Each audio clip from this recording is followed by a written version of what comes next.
नमस्कार. प्रेमिलाच रेसिपीमध्ये तुमचं सर्वांचं खूप खूप खूप स्वागत. आज आपल्याला कच्च्या केळाची मस्त अशी चमचमीत कोफ्ते करी तयार करायची. घरातल्या साहित्यातून अगदी झटपट तयार होते, खायला पण खूपच मस्त लागते. ही करी तुम्ही चपातीसोबत, पराठ्यांसोबत किंवा भातासोबत खाऊ शकता. तर कच्च्या केळाची कोफ्ते करी करण्यासाठी साहित्य काय काय लागणार आहे आणि ती कशी तयार करायची हे बघण्यासाठी लगेचच किचनमध्ये जाऊया. जर माझ्या रेसिपीज तुम्हाला बघायला आवडत असतील तर एक लाईक जरूर करा आणि जे कोणी आता माझ्या रेसिपीज नव्याने बघत आहेत त्यांनी माझ्या चॅनेलला जरूर सबस्क्राईब सुद्धा करा. चॅनेलला सबस्क्राईब करण्यासाठी बेल आयकॉन प्रेस करा, म्हणजे माझ्या नवीन रेसिपीचं नोटिफिकेशन तुम्हाला लगेच मिळेल आणि माझी रेसिपी लगेचच तुम्हाला बघता येईल. तर आता वेळ न घालवता आपण आपल्या रेसिपीला लगेचच सुरुवात करूया. आता आपल्याला मस्त अशी चमचमीत कच्च्या केळाची कोफ्ता करी तयार करायची. तर साहित्य आधी काय काय घेतलंय ते बघूया. इथे कच्ची केळं 4 घेतलेले, 2 टोमॅटोची प्युरी करून घेतली, 2 मध्यम आकाराचे कांदे मोठे मोठे असे चिरून घेतलेले, थोडीशी कोथिंबीर बारीक चिरून घेतली, 1 मध्यम आकाराचा कांदा बारीक चिरून घेतलाय फोडणी करता, 2 चमचे दही घेतले,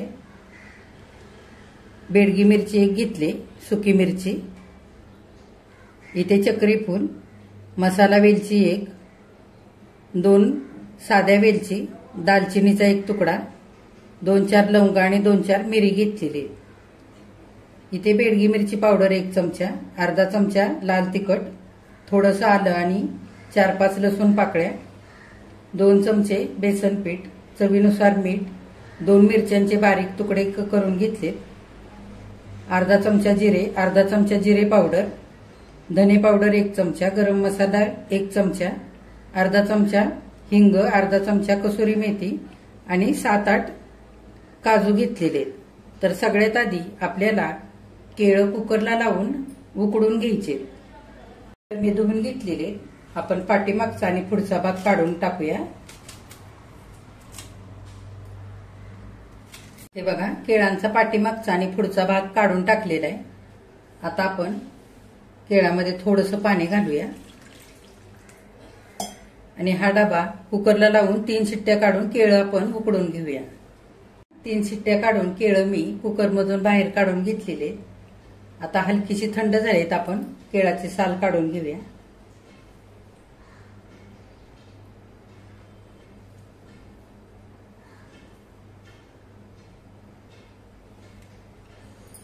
सगळ्या केळांचे आता साल काढून झालेले आहेत. केळं छान उकडलेले आहेत.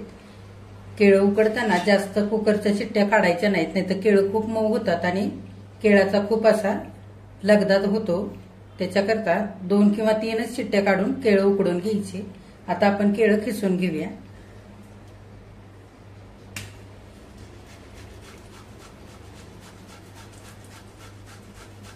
बघा, सगळी केळं आता खिसून झालेली आहेत. करी सोबतच कोफ्ते सुद्धा चवीला व्हायला पाहिजेत. त्याच्यासाठी आपण खिसलेल्या केळामध्ये मसाले घालून घेऊया.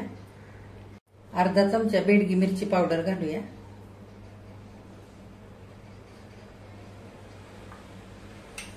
त्याच्यातच अर्धा चमचा गरम मसाला घालूया, अर्धा चमचा धने पावडर घालूया, हिंग घालूया 1/2 चमचा,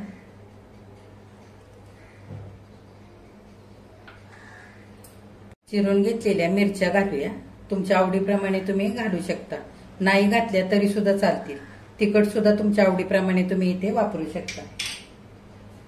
आता थोडीशी कोथिंबीर घालूया.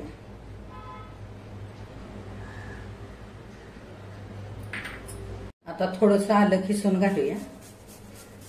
आता त्याच्यातच 2 लसूण पाकळ्या पण खिसून घालूया. तुम्ही आले लसणाची पेस्ट सुद्धा घालू शकता किंवा असं खिसून सुद्धा घालू शकता. आता चवीनुसार मीठ घालूया. थोडंसं घालायचं, आपल्याला करीमध्ये सुद्धा मीठ घालायचंय. अंदाजाने मीठ घातलेलं आहे. आता 2 चमचे बेसनचं पीठ घालूया.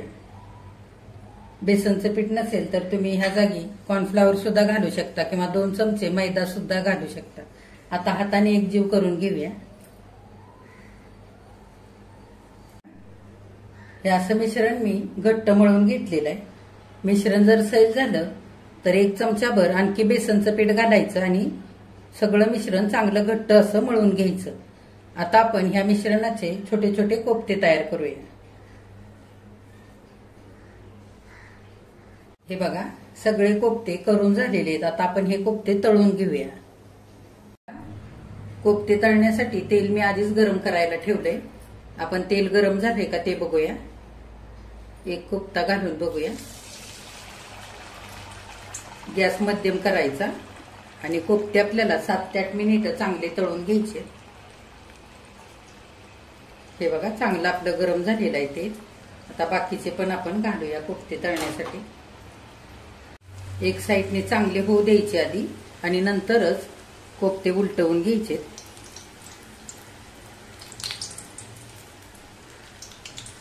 हे बघा, 5-6 मिनिटं चांगले कोफ्ते मध्यम गॅसवरती तळून घ्यायचे, म्हणजे आतपर्यंत छान असे तळले जातात।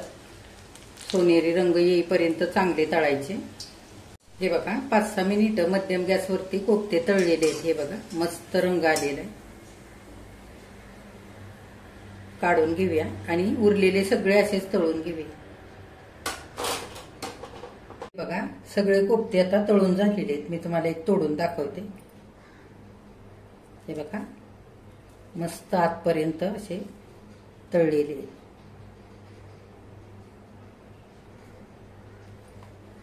आता आपण हे केळाचे तळलेले कोफ्ते असे सुद्धा खायला खूपच छान लागतात।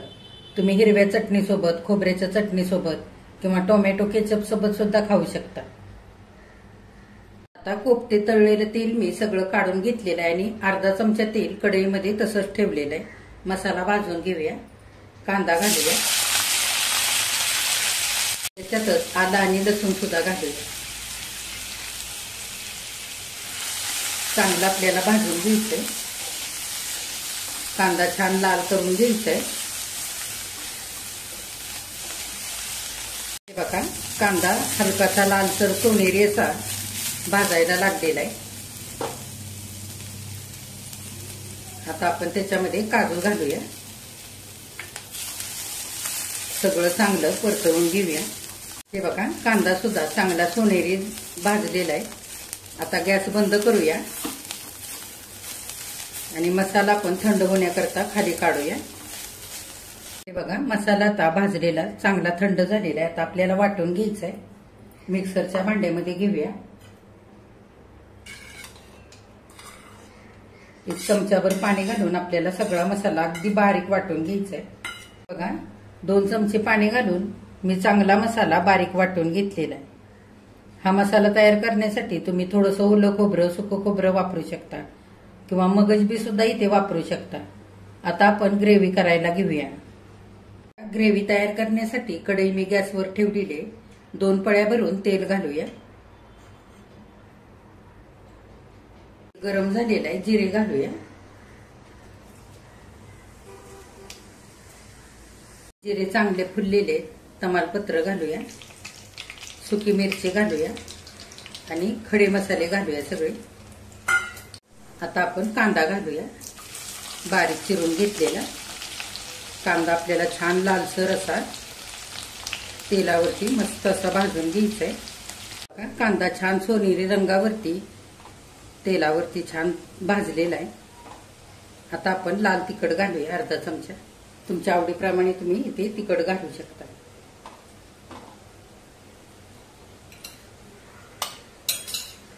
बेडगी मिरची पावडर घालूया। आता आपण वाटून घेतलेला मसाला घालूया।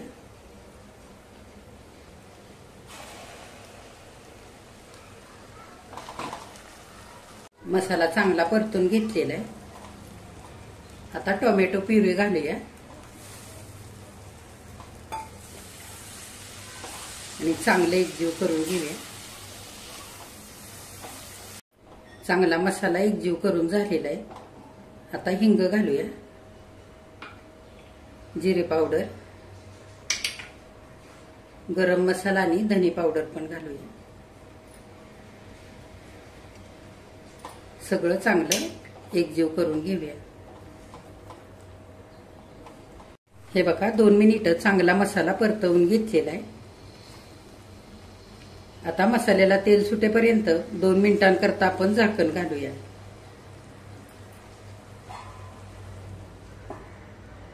2 मिनिटं झालेली आहेत. झाकण उघडून बघूया. मसाल्याला चांगलं तेल सुटलेलं आहे. मसाला चांगला हलवून घेऊया.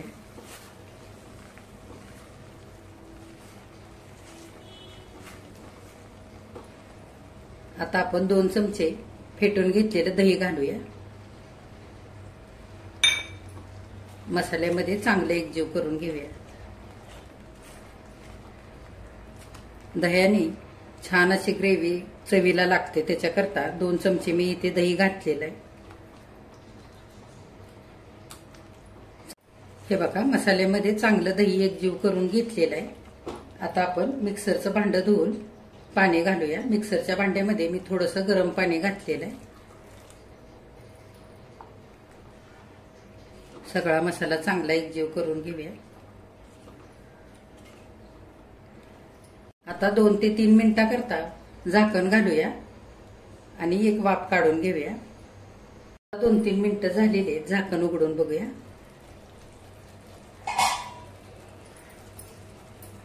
मसाला चांगला आपण हलवून घेऊया.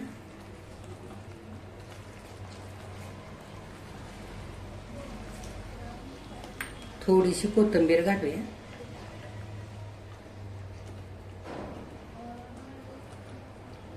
सगळा मसाला चांगला आता एकजीव करून घेऊया. आता आपल्याला ग्रेव्ही करता पाणी घालायचंय मसाल्यामध्ये. तर मी पाणी गरम करून घेतलेलं आहे. साधारण वाटी भरून घालूया. तुमच्या आवडीप्रमाणे तुम्ही ग्रेव्ही पातळ किंवा घट्ट ठेवू शकता. हे बघा, अशी हलकीशी दाटसर ग्रेव्ही ठेवलेली. फारही पातळ केलेली नाही.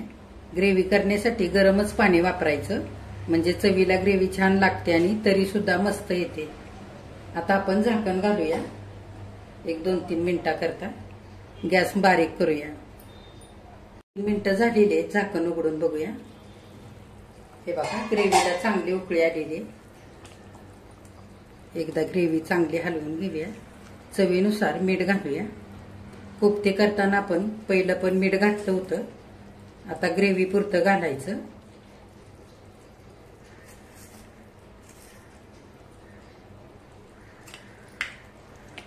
चांगलं हलवून घेऊया.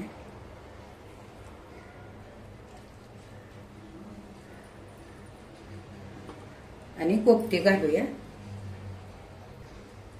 ग्रेव्ही तयार झाल्यानंतर तुम्हाला जेव्हा कोफ्ते करी खायचे त्यावेळेला सुद्धा तुम्ही कोफ्त्यावरती करी घालून देऊ शकता किंवा असं करीमध्ये सुद्धा कोफ्ते घालू शकता. आता थोडीशी कोथिंबीर घालूया वरून आणि कसुरी मेथी घालूया. हातावरती कसुरी मेथी चोळून घेऊया आणि ती घालूया.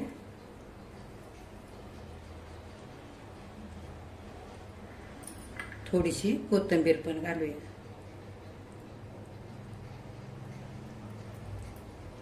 हलक्या हाताने सगळं आपण नीट असं हलवून घेऊया. आता आपल्याला 4 ते 5 मिनिटांकरता बारीक गॅस करून झाकण घालायचंय. आता आपण 5 मिनिटं झालेली आहेत. झाकण उघडून बघूया. हे बघा, कोफ्ता करी अगदी छान शिजलेली. ह्याच्यापेक्षा जास्त आपल्याला शिजवून घ्यायचं नाही, कारण आपण कोफ्ते सुद्धा तळलेले आहेत. खूप जास्त जर शिजवलं तर कोफ्ते अगदी मऊ होतील आणि ग्रेव्हीमध्ये विरघळतील. ग्रेव्ही सुद्धा थंड झाल्यानंतर छान अशी आणखी दाटसर होईल. गॅस बंद करूया. गॅस बंद केलेला आहे. वरून थोडीशी कोथिंबीर घालूया आणि एका डिशमध्ये कोफ्ता करी आपण काढून घेऊया.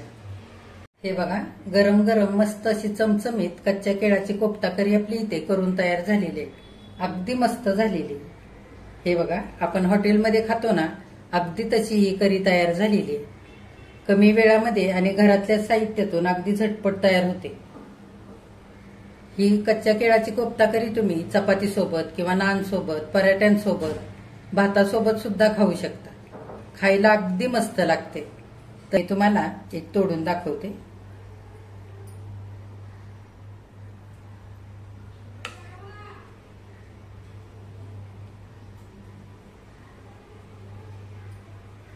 नक्की तुम्ही अशी कच्च्या केळाची कोफ्ता करी करून बघा. माझ्या चॅनेलला लाईक, शेअर, सबस्क्राईब जरूर करा. कमेंट करायला अजिबात विसरू नका. जर आजची रेसिपी आवडली असेल तर एक लाईक सुद्धा करा.